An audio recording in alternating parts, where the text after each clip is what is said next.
James Cameron. We're the NC Beer Guys. Welcome to another episode of the NC Beer Buzz. We found our way back to one of our favorite locations in Charlotte. We're at the new NoDa location. If you've been following us for a while, you remember that we previously interviewed Chad, maybe 3 years ago now. Yep. And he and Todd sat down with us and talked about NoDa when it was first opened. And NoDa has done great big things in the time it's been open. And how we're at the new location at 2921 N Tryon. And Chad Henderson is now co-owner and still head brewer. And he's going to show us around, and we're in the great new tap area. Yep, sure, we're in the tap room. It's convenient because we're only about a mile away from the old location. Right. So people that were familiar and locals that regularly came over, they basically just came to the same general area, which was just right down the street. So. Before we jump to the new, is the old location still open? It is still open. It's open more. The tap room is open there, but it's more limited hours. We run Wednesday, Friday, and Saturday there. Friday and Saturday, all the hours that we used to have are the same. They're just applied to here now. Mm-hmm. So we're basically 4 to 8:30 on Monday through Thursday, and a little later on Friday, noon start time on Saturday, etc. But the old place on Wednesday, Friday, and Saturday is the same hours that it normally would be. But on Wednesday we have our run club, so we wanted to keep that in the NoDa spot just because it's a little bit less traffic over there, and people can run to it pretty easily. And then Friday and Saturday, just for the sake of anyone that was visiting the area, they might want to see what the original spot was like, then get 1 mile down the road over here, right, and then see what it would become. You know, we have that option. Sure. For it, so. And we're still brewing over there too? Yeah, we do brew some of our more less canned beer over there, and some of the beer that is a little more seasonally allocated, or it's not quite as smaller batches. Yeah, smaller batches, not quite as much in demand. When we get the ability now to to us now, a 60-barrel fermenter is a relatively small batch of beer, or a limited release or something like that, and then that makes the 30-barrel firms that we have even more limited. But now we have our 15-barrel fermenter that we literally just play with and just do weird things with and just try out some stuff. And it also has allowed us some room in there because we've moved some of our 60-barrel fermenters out and moved them over here because our new brew system does 60 barrels like per batch as opposed to 15 per batch, so we can actually fill one of those up right away. And that space that we've gotten at the old place has allowed us to put some barrels in there to do some barrel aging, to do some sour projects and things like that. So it allows us to do some stuff that we really wanted to do from day one, but we didn't really have the room to do it. Sure. So it's been nice. It's been really nice to have it over here. And the tap room's nice too. You got to check it out. We have almost 3 times the space that we had the other one. We have a nice outdoor seating area instead of seating everyone on the awning of our first spot. So it's very fun. We have food trucks just like we used to have, and we have the live bands on Friday nights. It's very similar to just a lot more wiggle room. And for those who know Charlotte, what this building used to be? This used to be it was built back in the 30s, and it was originally a series of vinegar plants. Most notably, I believe Fleischmann vinegar was one of the big ones that was in here. The last time it was in operation, the entire building wasn't really utilized, but about a third of it was used for Ray's Roofing Company. So they had a small shop here, and a lot of it was just general storage. So we got it and basically completely refabricated the building. And we're still doing it right now. So. Right. So, and we've been open in the location how long? We opened up here, the tap room opened October 1st, and we started brewing a couple weeks after that. And so we're not even 6 months in yet? Nope, not even 6 months. Good. So Chad's going to show us around the back, and we're going to see what new wonderful tools he has in the toolbox. So if you guys ever got behind the bar at NoDa and saw what went on in the back side of the operation, where they actually did the work and made the brew, in the old location, you're going to be just incredibly amazed at what they've got going on here. This is the first time that I've actually seen what they do here, too. I had been in the tap room before. But Chad's going to show us around, and it's just freaking amazing. It's a pretty big world of difference than the old system was. What is the production difference? Production capacity per batch is 4 times. Almost everything that we've done has gone 4 times bigger than what we had prior to. So our new brew house is 60 barrels, or about 2,000 gallons of product, whereas the old one was about 500 gallons of product, or 15 barrels.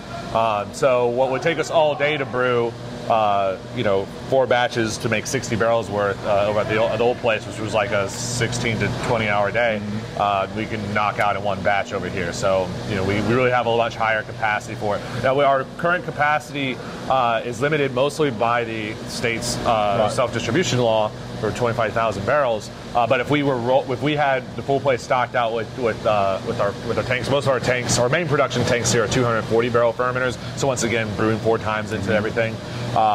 then we could easily be up at past 50,000 barrels a year if we wanted to, but we'll stay below the limits. And for you guys who don't know Chad's reference he just made, check out craftfreedom.com and the Craft Freedom Movement is on our webpage, on the NoDa webpage. You can find it in a lot of web pages and learn about what the distribution laws in North Carolina do to a brewery like NoDa. Yep. We won't get into that today, but you should check it out. It's worth educating yourself on. You should know about that. If you like beer, at least, because it affects it. That's right. But here it is. As you can see, we've invested a lot in some kegs, so we have quite a few of them sitting around.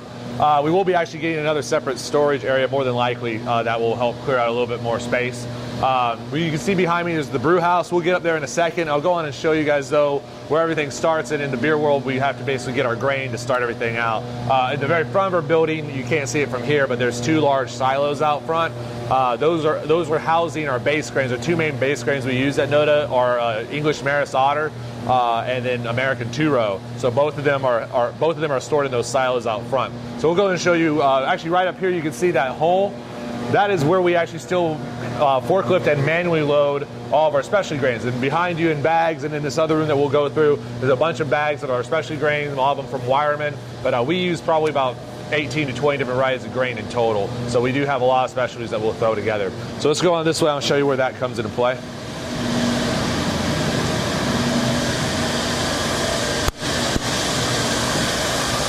Now, has the transition been such that, I mean, you're doing what you've always done with some of the same things, but on such an incremental scale. Right. How has it changed your mindset as the brewer? You have to look at it. Not everything is a straight scale up. Right. A lot of the batch sizings will change for mash efficiency, but we also have boiling efficiency, which is a much harder challenge because we don't have a spectrophotometer to give you the exact IBUs. It's all calculated just from time in the boil and whatever. But when we have a boil kettle like we have here that uses an internal calandria to allow for a very violent boil. It's a very different boil isomerization for the hops than we have at the old place, was just simple steam jackets. You know, they have a nice roll to it, but not anything close to an aggressive boil like this. So with higher mash efficiency, things aren't just 4 times what we had over there. They're more like 3.12 times for some grains. And we now have our mill upstairs, which is right above us, is a Buehler mill, and it allows us to on the fly basically adjust the crack distances for everything, so we can crack our grain custom to what type of grain it is for each batch. So that's the new thing that we're able to do, like with much more efficiency than the old place. We could adjust the old one, but it's turning knobs. It's not as precise, so we can lock it in on an exact measurement between each one of the pairs of the roller gaps. But right here we have a lot of kind of like immediate use popular grain, except for the rye malt that's not normally used. We weigh our hops back there, and we climb up this stairwell, and after we forklift the grain up, and we hand load all the grain. Our average batch here is about 3,500 pounds of grain total, and of that, specialty grain accounts for anywhere between about 600 to 850 pounds, depending on what it is. Are you brewing every day? No, we're not. Just because of the limit and whatnot. And also, we don't have as many of the fermenters in as what we're going to potentially be in. So you have to wait for a tank to open to brew into it, obviously. If we go through here, we can show you where the grain gets stored before we brew with it.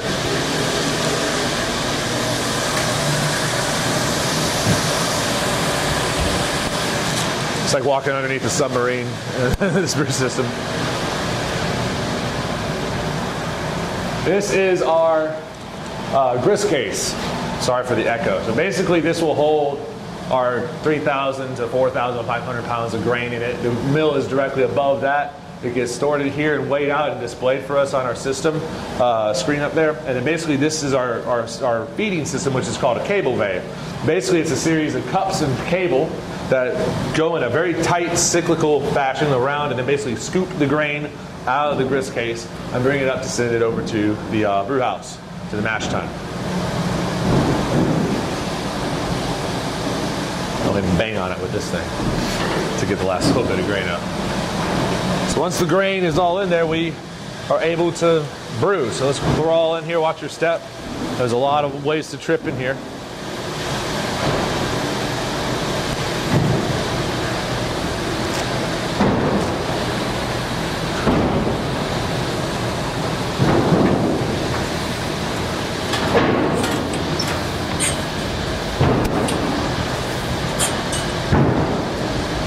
So this is the brew stand. This is where a lot of the action happens. Everything is basically controlled here. There's no more manual involvement as far as stirring the mash or anything like that. But basically all systems are operated from these sets of screens. It's not quite as programmable as you may think it is, though. A lot of people think that we're like this fully automated brewery now, and that's not really the case. So go back to that statement. It's not just for you. It's not now just punching a bunch of buttons. Yeah, it is. There is a lot of that, but there is a bunch of up and down. We still have to manually load the grain. I get inside the tanks to spray them out sometimes. For each cleanup. And then there's manual throttle valves for dumping and things like that. But most of the actual process work is done via control. But it's not. We don't get the ability to sit there and go brew hop drop, and it just basically runs through a programmable set of times, and we just monitor it. That's not how it works. We still have to. Yeah, I'll get it on. So it controls even stuff in our cellar. So I'll manually. So we're working as we're working. He does more than just talk about NoDa. Yeah, turns out. So yeah, basically, we have some set programmable features in here that are designed less for like a batch program. They're more so designed where it's something I don't have to click on every single valve. So if I wanted to transfer our mash from our mash tun to our lauter tun, I can start what's called an SFC, or standard function control. I can start the process for that and monitor and engage it all the steps away without having to switch every single pump on and turn it this level and turn this valve and turn that. It's just basically I get to decide we're going to now transfer this mash over and roll from there. So that's all indicated by these little boxes here. And everything that looks like an hourglass is a valve. So if it's green, then it's open. So this is the cable bay here. There's the water coming from our hot liquor tank. We have a 180 barrel hot liquor tank and a 180 barrel cold liquor tank. So that's our mash in. We program the temperature that we want to hydrate at. We program the rate that we want to hydrate at. And while it's going into the mash mixer, we have our mash paddle in here. If you want to take a look, that's going to churn the grain all up with the hot water. And it's kind of hard to see, but there's these like fins and paddles on the sides. There's 3 of them, and what that does is as the grain slurry starts stirring around, then it will hit those vertical fans. It will break the wave, so it doesn't become just a vortex. It stays a tossing batch. So it looks a lot like pancake batter in there. We will basically steep this for about an hour for saccharification rest. But if we want to do a protein rest, if we want to mash out, we can control that all here as well, because it's linked in with steam. Anything that's red is a steam line. So we can start mashing at like 122 degrees for a protein rest. Hold that for 10 minutes, rise up to 149 for a saccharification rest. Hold that for 45 minutes. So much more preciseness put into the system. Exactly. And then once we roll out of there, we will roll to our lauter tun, which is the most complicated device to do the most simplistic thing, which is just separate the wort from the grain. But it's got a bunch of rakes in there. It flows in. We basically let the mash settle, and then we start vorlofing or recirculating, and it recirculates and lauters through the spindle station here. So we'll actually see the clarity of the wort, and it will spout out on the top of that dome in there, 2 directions on top of the grain itself. And we can cut with the rakes if we want to, etc. We can basically read out our differential pressure, which is basically the height of fluid below and above the mash bed. And if that differential pressure gets too high, it means they're compacting the grain too low. So like you can react to how the viscosity of your lauter is basically going to be according to an actual readout, which is nice, because in the whole place it's like how'd the lauter go? It's like it looked good, it flowed well. That's about all you do. It's just you tweaking the valve manually, like it looks like it's flowing pretty well, and that's basically all you can really say. Over here we can say if we had like a good lauter or the boil off is looking good, we can be like, oh yeah, we lautered to the bowl kettle with a differential pressure of less than 4.5. We ran at 20 gallons per minute for the entire way through, and we were able to do a steady ramp from 0 to 35% on the pump. So we actually have hard numbers to work with. Right, not just a wild ass guess as to how it went. Exactly, and it's like well, you were hitting a 14 differential. Why don't you recut? Or we can problem shoot stuff if all of a sudden this next batch is boil didn't turn out as well, you didn't get the gravity that you wanted, etc. Volumes wasn't right. You know, we have actual referential numbers other than it seemed to be okay. You know, so it's more things to account on for making it more difficult, because now you're really concentrating on these things you didn't have before. Once you get used to them, though, they're not quite as intimidating as they sound. But that's what's kind of cool about being a brewery. You want to have stuff that would make the average person, or even average, beginning brewer or home brewer, to freak out a little bit about it. It's like, this is why you get paid to do it. It's like, to figure it out. Now we got these tools to do it. And it's exciting, but it's definitely not as daunting as it was when we first started in, just because this is an alien thing we've always wanted to know, but now it's like, well, what is the differential we want to know? And the funniest thing is the manufacturers of the equipment to the guys that are using the same type of equipment, the same sizes, they're all like, it all depends, man. It's like it's all on how you want to do it. Once the lauter is done, once the lauter's over to the bowl kettle here, you see you got our rocket ship in there. That's the internal calandria, and that basically causes a really massively aggravated looking boil. You see it's got the little dish on the top, which is actually normally called a China hat. It will basically bellow up underneath it into that tube and erupt kind of like a laser beam underneath the China hat, and the China hat redirects it right back down, so it recirculates the boil, causing an extremely aggressive and extremely efficient boil. You're not getting stratification layers, not getting caramelization or anything like that. So it's really nice for hop extraction. Once it's done there, it goes to the whirlpool, which is the most boring looking vessel, but probably the coolest program that we have to run.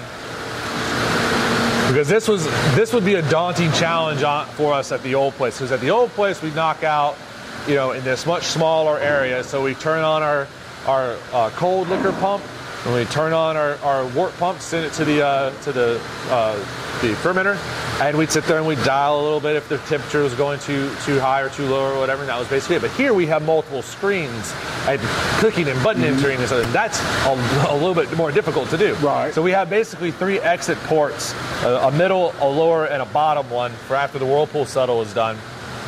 And basically what we can do is we have this pump here that's going to send, if we're going to use the hop back, which is this middle vessel here, if we're going to use the hop back for like hop drop and roll, or put coconut in it for Coco Loco, then we will basically tell this box right here to be, I want 80% fill.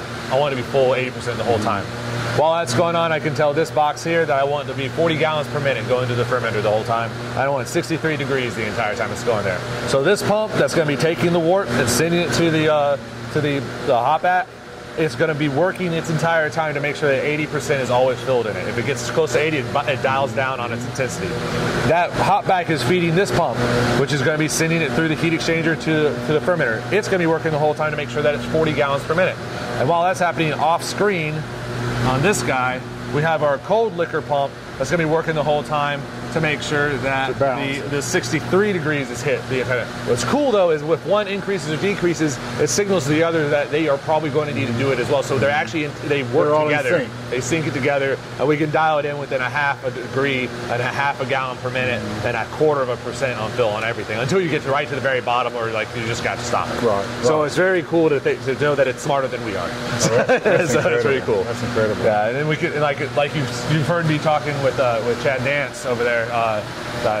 We can coordinate the cellar CIPs for the tanks over here from this stand, also to the canning line, and we're actually going to get a floor-based monitor as well. So instead of him hollering to me, he can just run up to one of the pillars and plug it in. So it's basically the same thing as this. So this is the control system now. Yes, this is it. So this is the control for the mill, which has our roller pairs in there, and we can program in all sorts of different. It was read out to us what each roller is spaced for. So yeah, it's a bunch of neat little tricks like that. And so that's the brew house. We're gonna go down to the fermenters. We actually probably talk about the fermenters just as easily here. Okay. As we walk through, you can see how big they are to everything. But we have 4 240 barrel fermenters currently lined up. We have 3 on one side, 1 on the other. In the middle, you see we have 2 240 barrel bright tanks where we carbonate the beer. We also have, from our old place, 4 60 barrel fermenters, and in between them, we have 2 60 barrel bright tanks as well. So some of the cannibal batches, not eating themselves, but the canning batches like Coco Loco or Cavu that don't necessarily have the demand on them like Hop Drop and Jam Session do, we can run them in there. So let's all go through and show you the canning line, and we'll be wrapped up. I slide down those things like that because I don't like it on my knee. That's right, that's better. This is our controls for all of our fermentation for each fermenter. We have our bright tanks as well, so you can control it really easily. These are the vessels for our cellar, CIP. We have caustic, acid, sanitation. Our centrifuge, this is our old canning line that we run as a backup. Right. So you kind of see the size of these guys compared to what they used to be.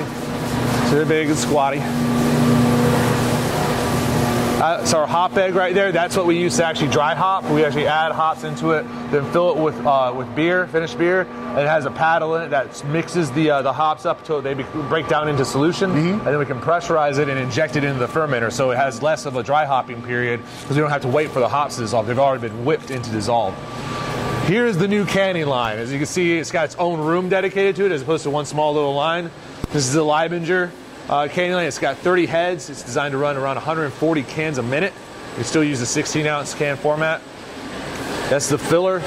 This is the seamer. They're running a cleaning cycle on it right now. So someone goes up to the top there and basically monitors the can feed and runs down to the double rinse, goes through the fill, gets seamed, gets dated, rinsed, dried, x-rayed for fill level, and then runs all the way through to the pack tech machines, which are these two boxes that actually apply the pack tech holders to it. The reason why we have two of those is they run more so around 100 cans a minute, so we have two running at partial full speed, so this guy can stay at full speed the entire time. Right. This is our, the switchback is our box maker, so actually we'll press and glue the boxes together for us and send them down the way, so that we can manually stack and not worry about folding boxes the entire time when they're doing it too. Our little forklift.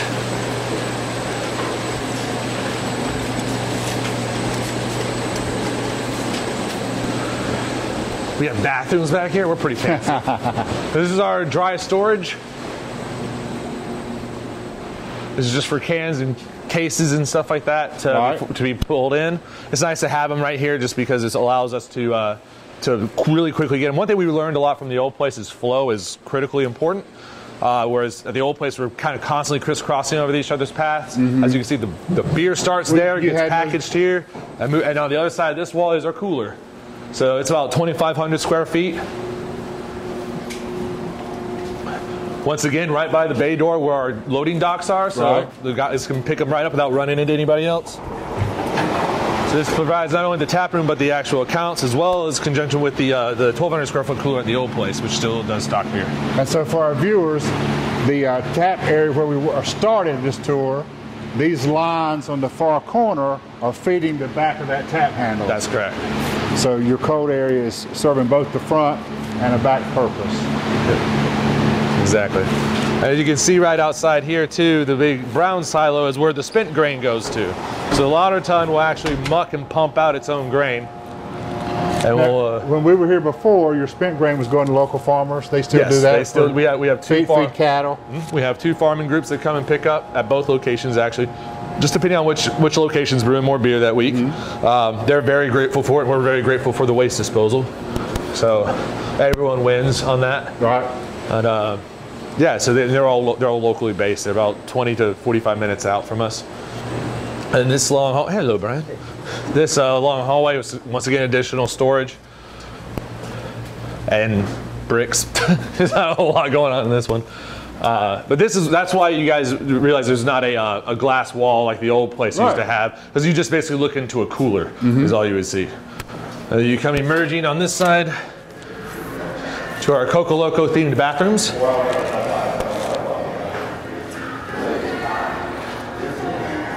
And one of my favorite non-production parts is our collage of our employees that we have. This is basically the team that we had before this location opened. There's myself, there's Susie, and Todd, and everybody. all the rest, except that's not a real person. If their back is facing you, that's not a real person. All the dogs are real dogs. So yeah, so basically we're back in the tap room. We're back where we started. This has been great. Chad, thanks so much for showing us around. Sure, we really appreciate your time. For sure. And we are still doing notable Tuesdays and things like that too. So this extra space has allowed us to actually have more playthings in line. So come check us out. If it's gonna be rare, it's probably gonna be here at the tap room before it's anywhere else.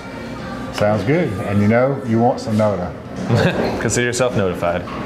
For Dave and Glenn, this is the NC Beer guys from NoDa, new location, 2921 North Tryon. Till next time, remember to drink local and keep your beer dollars in North Carolina. Cheers.